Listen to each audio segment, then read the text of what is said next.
Hello दोस्तों, नामा Excel education में आपका स्वागत है। और एक्सेल के अंदर मैंने पिछली क्लास में व्यू के टॉपिक को कंप्लीट नहीं करवाया था, तो दोस्तों आज हम पूरे व्यू के टॉपिक को करेंगे और अच्छे से समझेंगे। और दोस्तों आप कमेंट्स नहीं करते, प्लीज कमेंट्स कीजिए और अपने क्वेश्चंस को मुझसे पुट कीजिए ताकि मैं एक्सेल के अंदर आपको समझा सकूं हर किसी क्वेश्चन के बारे में कि वो क्वेश्चन किस तरीके से सॉल्व होगा।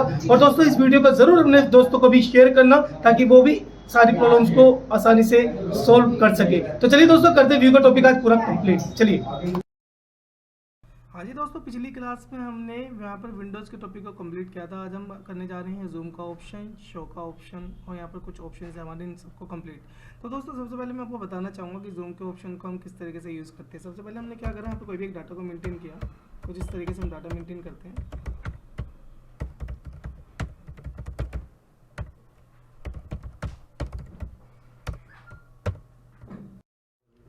तो दोस्तों कोई भी डाटा कंप्लीट करने के बाद हमने कुछ इस तरीके से मार्कशीट को मेंटेन किया। मार्कशीट को हम चाहते हैं कि थोड़ा जूम के ऑप्शन से थोड़ा सा जूम कर दें। तो हम सबसे पहले क्या करेंगे दोस्तों, यहाँ पर एक ऑप्शन होता है जूम टू सिलेक्शन का। अगर हमारा कर्सर मान लीजिए 52 की वैल्यू के ऊपर रखा हुआ है और हमने यहाँ पर जूम टू सिलेक्शन पे क्लिक किया, जूम टू सिलेक्शन पे क्लिक करने के बाद आप देखेंगे कि 52 की वैल्यू को ज़्यादा इसने जूम कर दिया। मतलब कि पूरी मार्कशीट को हमको जूम करके नहीं दिखाएगा। हम कहने का मतलब जहाँ पर आपका कर्सर होगा उसके आसपास की वैल्यूज़ को एग्जैक्टली उस वैल्यू को ज़्यादा जूम करके दिखा देगा। अब हम क्या करते हैं कि 100% इसको जूम करते हैं, जो हमारा पहले जैसा आ जाएगा। अब हम दोस्तों इस पूरे डाटा को सिलेक्शन देंगे इस तरीके से, जितने पार्ट को आप सिलेक्शन करेंगे उतना पार्ट आपको ज़्यादा जूम शो हो जाएगा। जैसे अब आप यहाँ पर जूम टू सिलेक्शन पे क्लिक करते हैं तो यहाँ पर देखेंगे कि पूरी की पूरी शीट हमारी जूम हो चुकी है। तो जूम टू सिलेक्शन का मतलब यही होता है कि जितने पार्ट को आप सिलेक्शन करेंगे उतने पार्ट को आप प्रॉपर तरीके से जूम कर सकते हो। दोस्तों यहाँ पर एक ऑप्शन है तो जूम का, जब आप जैसे ही जूम के ऑप्शन पर क्लिक करते हैं, क्लिक करने के बाद आपके पास यहाँ पर कस्टम का ऑप्शन आ जाएगा। आप इसके अंदर कितनी भी जूमिंग वैल्यू डाल सकते हैं। मैक्सिमम एक्सेल के अंदर 400% होती है और मिनिमम 10% होती है। जैसे मान लीजिए फॉर एग्जाम्पल के लिए मैंने यहाँ पर 75% कर दिया और इसको सिंपल से हमने ओके कर दिया, तो देखिए 75% जूम हो चुका है। हम जैसे ही फिर से क्या करेंगे दोस्तों, जूम के ऑप्शन पे क्लिक करेंगे और जूम के ऑप्शन पे क्लिक करने के बाद मैं चाहता हूँ कि कस्टम पे क्लिक करता हूँ। मैं यहाँ पर डाल देता हूँ 401। जैसे मैंने यहाँ पर 401 वैल्यू टाइप कर दी और इसको मैं कर देता हूँ सिंपल सा ओके। तो देखिए दोस्तों 401% ये शो ऑफ नहीं करेगा, इसको रिप्रेजेंट नहीं करता। हम बस खाली 400 और यहाँ पर 10 डाल सकते हैं, मिनिमम 10 डाल सकते हैं, मैक्सिमम 400 डाल सकते हैं। बाकी मीडियम जो हमारा साइज होता है दोस्तों 100% होता है। जैसे हमने यहाँ पर 100% डाल दिया, इसको सिंपल सा हम एंटर बटन प्रेस कर दो, देखिए 100% ऑटोमेटिकली जूम हो चुका है। बाकी हम यहाँ पर हम लोग यहाँ से जूम वगैरह कर सकते हैं कुछ इस तरीके से। ऐसे यहाँ पर जूम करने का दोस्तों यहाँ पर एक ऑप्शन आता है फॉर्मूला बार का। एक्चुअल में क्या है कि इसको हम बोलते हैं फॉर्मूला बार। जैसे हम किसी भी जैसे कि हमने टोटल की वैल्यू पे क्लिक किया तो यहाँ पर देखिए फॉर्मूला शो हो चुका है। हम चाहते हैं कि फॉर्मूला बार शो ना हो, ये पूरी की पूरी जो रो है शो ना हो। हम जैसे फॉर्मूला बार से टिक मार्क हटाते हैं तो देखिए ऑटोमेटिकली फॉर्मूला बार हाइड हो चुका है। दोस्तों यहाँ पर ABCD 1 2 3 जो लिखा हुआ है इसको हम हेडिंग्स बोलते हैं। जैसे आप ऐसे टिक मार्क हटाते हो तो यहाँ पर ये हेडिंग्स वगैरह सारी हाइड हो जाती है। जो आप ये यहाँ पर कॉलम्स और रोज वगैरह जो देख रहे हैं ना, इसको हम बोलते हैं ग्रिड लाइन। जैसे आप यहाँ से टिक मार्क हटाओगे तो ये ग्रिड लाइंस भी यहाँ से हाइड हो जाएगी। हम चाहते हैं दोस्तों वापस आ जाए, तो वापस लाने के लिए आपने ग्रिड लाइन के ऊपर टिक मार्क लगा दिया, देखिए ग्रिड लाइन आ चुकी है। हेडिंग पे टिक मार्क लगाते हैं तो यहाँ पर हेडिंग शो हो चुकी है और फॉर्मूला बार पर अगर टिक मार्क लगाते हैं तो ऑटोमेटिकली हमारा फॉर्मूला बार भी यहाँ पर शो हो जाएगा।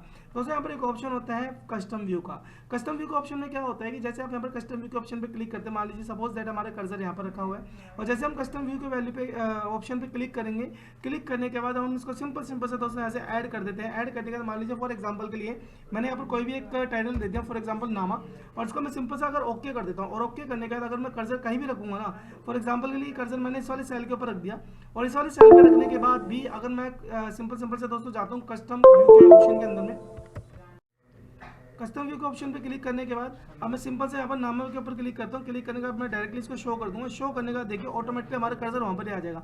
दोस्तों ये तो इसी शीट के ऊपर काम हो रहा है। अगर मान लीजिए फॉर एग्जाम्पल के लिए हम डिफरेंट टाइप्स ऑफ शीट्स को यहाँ पर ओपन करते हैं, अगर मान लीजिए हमारा कर्सर चौथे नंबर की शीट पर और हम कस्टम व्यू के ऑप्शन पर क्लिक करते हैं और जिस नाम से मैंने सेव कर रखा था तो देखिए ऑटोमेटिकली जैसे आप शो कर दोगे ना वहाँ पर ही हमारा ऑटोमेटिकली कर्सर जंप कर जाता है दोस्तों कस्टम व्यू के ऑप्शन के द्वारा। अब यहाँ पर दोस्तों एक ऑप्शन होता है पेज लेआउट का। जैसे आप पेज लेआउट के ऑप्शन पर क्लिक करते हैं, यहाँ पर आप देखेंगे कि इस तरीके से आपको हेडर एंड फुटर ऑप्शन यहाँ पर नजर आ जाएगा। यहाँ पर देखिए दोस्तों सबसे पहले हम यहाँ पर हेडर शो कर रहे हैं। आप यहाँ पर कोई भी टाइटल्स वगैरह को मेंटेन कर सकते हैं। फॉर एग्जांपल के लिए सबसे पहले मैं आपको दिखाना चाहूँगा कि यहाँ पर आप कुछ भी नाम लिख सकते हैं कि आपने कब बनाया, क्या बना रहे हैं, एक्जैक्टली सब कुछ। मैंने कहा फॉर एग्जांपल के लिए कि मैं यहाँ पर मार्कशीट बना रहा हूँ और यहाँ पर कौन ओनर कौन है, मैंने कहा फॉर एग्जांपल के लिए यहाँ पर तरुण नाम डाल देते, तरुण नामा। अब देखिए दोस्तों अगर हम यहाँ पर क्लिक करते हैं, आप कहाँ की मार्कशीट बना रहे हैं, मैंने कहा सूर्य पब्लिक स्कूल डाल देते हैं, सूर्य पब्लिक स्कूल, सूर्य पब्लिक स्कूल टाइप कर दिया, एंटर करते हैं। दोस्तों ये सूर्य पब्लिक स्कूल एक्चुअल में है का, मैंने कहा नांगुली डाल देता हूँ, नांगुली डाली 110041।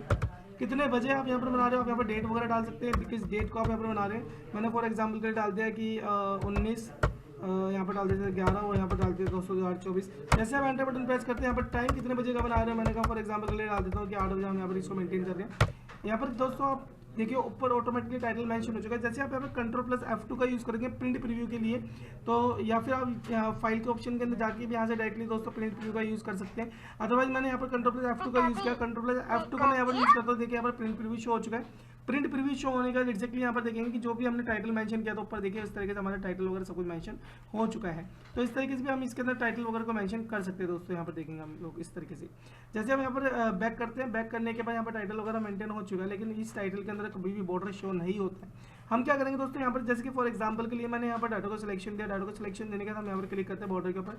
जैसे हम यहाँ पर ऑल बॉर्डर पे क्लिक करेंगे, ऑल बॉर्डर पे क्लिक करने का जैसे आप कंट्रोल प्लस F2 का यूज़ करेंगे तो देखेंगे डाटा के अंदर बॉर्डर यहाँ पर मेंशन हो चुका है।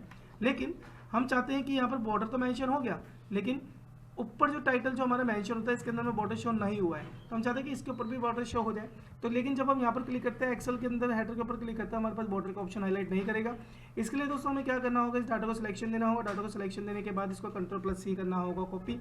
कॉपी करने के बाद हम जैसे विंडो प्लस R का बटन प्रेस करेंगे, हमें यहाँ पर टाइप करना होगा विनवर्ड। विनवर्ड टाइप करने के बाद एक्जैक्टली जैसे हमारे विनवर्ड ओपन हो जाता है, विनवर्ड ओपन होने के बाद विनवर्ड ओपन होने के बाद हम क्या करेंगे, सिंपल से इसको पेस्ट कर देंगे। जैसे हम यहाँ पर पेस्ट करते हैं, पेस्ट करने के बाद देखेंगे कि वो जो एक्सेल का डाटा था हमारे पास यहाँ पर आ चुका है। हम क्या करेंगे कि इस वाले सेल के ऊपर क्लिक करेंगे जो सबसे ऊपर है, यहाँ पर एक लेआउट का ऑप्शन ओपन होता है। जैसे हम लेआउट के ऑप्शन पर क्लिक करते हैं, यहाँ पर हमें करना होगा इंसर्ट अबव का ऑप्शन। हमारे पास इंसर्ट अबव के ऑप्शन से एक रो और आ चुकी है। अब हमने क्या करा, इसको सिलेक्शन दिया इस तरीके से। ऐसे सिलेक्शन करने के बाद हम क्या करेंगे, इसको मर्ज कर देते हैं दोस्तों। यहाँ से मर्ज सेल का एक ऑप्शन होता है, मर्ज कर दिया। मर्ज करने के बाद हमने क्या करा, इस राइट साइड से भी हमने इसको सिलेक्शन दिया, इसको भी मर्ज सेल कर देते हैं, ये भी मर्ज हो जाता है। अब हम क्या करते हैं, इसको बिल्कुल सेंटर पॉइंट पे जाकर इसको भी मर्ज कर देते हैं, ये भी हमारा पूरा मर्ज हो जाता है। अब हम क्या करेंगे, जो एक्सेल की शीट थी ना दोस्तों, हमारे एक्सेल की शीट के ऊपर हम जाएंगे और एक्सेल की शीट पे जाने के बाद इस टाइटल को हमने सिलेक्शन देकर कंट्रोल C करके कॉपी किया, या फिर आप डायरेक्टली यहाँ से भी कॉपी कर सकते हैं। कॉपी करने के बाद हम क्या करेंगे, MS वर्ड के अंदर जाएंगे, यहाँ पर होम के ऑप्शन पर जाने के बाद इसको डायरेक्टली कर देते हैं पेस्ट। पेस्ट करने के बाद देखेंगे दोस्तों हमारे यहाँ पर इस तरीके से बॉर्डर भी मेंशन हो जाएगा टाइटल के अंदर। अब हम क्या करते हैं, फिर से हम चलते हैं एक्सेल वाली शीट के ऊपर, यहाँ पर टाइटल को सिलेक्शन देते हैं, फिर से हम इसको करते हैं कॉपी, और कॉपी करने के बाद फिर से चलते हैं दोस्तों MS वर्ड के अंदर। इसके अंदर सिंपल से हम कर देते हैं इसको पेस्ट, और यहाँ पर हम यूज़ कर देंगे अलाइनमेंट्स का। जैसे हमने इसको सिलेक्शन दिया, हम चाहते हैं बिल्कुल सेंटर पॉइंट पर आ जाइए, तो जैसे हम इसको सिलेक्शन करेंगे दोस्तों, सिलेक्शन देने के बाद हम चाहते हैं इसको सेंटर पॉइंट पर लाने के लिए यहाँ पर सेंटर अलाइनमेंट का यूज़ कर देते हैं, सेंटर अलाइनमेंट का। अब हमने क्या करा, राइट साइड पे बॉक्स पे क्लिक करा। अब फिर से हम चलते हैं दोस्तों एक्सेल के अंदर। एक्सेल के अंदर क्लिक करने के बाद हमने क्या करा, इस डाटा को सिलेक्शन दिया जो कि इसका टाइटल था, इसको हम कॉपी करते हैं। कॉपी करने के बाद फिर से हम MS वर्ड के अंदर चलते हैं, MS वर्ड के अंदर जाने के बाद इसको पेस्ट कर देते हैं। देखिए दोस्तों इस तरीके से यहाँ पर अब हमारे टाइटल के अंदर भी बॉर्डर मेंशन हो जाएगा। जब हम कंट्रोल प्लस F2 का यूज़ करेंगे प्रिंट प्रीव्यू का, तो देखेंगे कि हमारा पूरा बॉर्डर से मेंशन हो जाएगा हर चीज़। कंट्रोल प्लस F2 करते हैं, देखिए कंट्रोल प्लस F2 करने के बाद यहाँ पर प्रिंट प्रीव्यू का ऑप्शन जो है हाईलाइट हो चुका है दोस्तों। अब इस तरीके से जो है हम देखेंगे हमारे टाइटल के अंदर भी बॉर्डर मेंशन हो चुका है ऐसे। तो हम इस तरीके से एक्सेल की शीट को MS वर्ड में कन्वर्ट करके बॉर्डर वगैरह को मेंशन कर सकते हैं दोस्तों। एक्सेल के अंदर एक और ऑप्शन होता है, यहाँ पर जैसे आप व्यू के ऑप्शन पे क्लिक करेंगे, व्यू पे क्लिक करने के बाद पेज ब्रेक प्रीव्यू का एक ऑप्शन होता है। हम क्या करते हैं, सबसे पहले इस पेज को नॉर्मल कर देते हैं, शीट को बिल्कुल नॉर्मल कर देते हैं। यहाँ पर एक ऑप्शन होता है पेज ब्रेक प्रीव्यू का। दोस्तों आपने क्या करा, डाटा को सिलेक्शन दिया, डाटा को सिलेक्शन करने के बाद यहाँ पर क्लिक करना होगा आपको पेज ब्रेक प्रीव्यू के ऊपर। जैसे आप यहाँ पर शो करेंगे, पेज ब्रेक प्रीव्यू का देखो एक्चुअल में शो होता है कि हमको शो करता है कि आपकी जो फर्स्ट शीट है वो कहाँ से लेकर कहाँ तक है, साइज एंड विड्थ के अकॉर्डिंग। तो हम यहाँ पर देख पाएंगे कि जो हमारा पेज यहाँ पर शो होता है A से लेकर I तक हमारा फर्स्ट पेज है एक्सेल की शीट के अंदर। देन अगर आप इसको थोड़ा सा नीचे की तरफ और इसको ड्रैग करते हैं तो देखिए हाइट भी हमको बताएगा कि कहाँ से लेकर कहाँ तक करता है फर्स्ट पेज है हमको। ये देखिए इस तरीके से आप इसको सिलेक्शन देंगे दोस्तों, इस तरीके से यहाँ पर इसको ड्रैग कर देते हैं तो देखिए 50 तक जो है हमारे यहाँ पर जो है फर्स्ट पेज शो होता है दोस्तों। इस तरीके से ऐसे यहाँ पर देखेंगे फर्स्ट पेज के बाद फिर हमारे ऑटोमेटिकली यहाँ पर सेकंड पेज नीचे शो हो जाता है। कहने का मतलब क्या है कि ऑफिस 13 के अंदर A से लेकर I तक और 1 से लेकर 50 तक ये इसका फर्स्ट पेज होता है दोस्तों। इस तरीके से हम यहाँ पर पेज शो कर सकते हैं कि हमारे जो पेज की हाइट एंड विड्थ है कहाँ से लेकर कहाँ तक है। अब हम जैसे नॉर्मल पेज क्लिक करते हैं दोस्तों, नॉर्मल पे क्लिक करने के बाद हमारे पहले जैसे यहाँ पर शीट मेंटेन हो जाती है कुछ इस तरीके से ऐसे। तो उम्मीद करेंगे दोस्तों आई होप आपको वी का टॉपिक बहुत अच्छे से समझ में आया होगा। अगर वी का टॉपिक आपको बहुत अच्छे से समझ में आया होगा तो पिछली वीडियो में मैंने आपको बताया था और अभी भी बताने जा रहा हूँ दोस्तों। इस वीडियो को आप प्लीज़ किसी अपने दूसरे फ्रेंड के साथ भी शेयर कीजिए और चैनल को सब्सक्राइब कीजिए और लाइक जरूर करना और दोस्तों कमेंट जरूर करना ताकि मुझे पता लगता रहे कि आपको किस ऑप्शन में डाउट है और किस ऑप्शन में डाउट नहीं है। Thank you so much.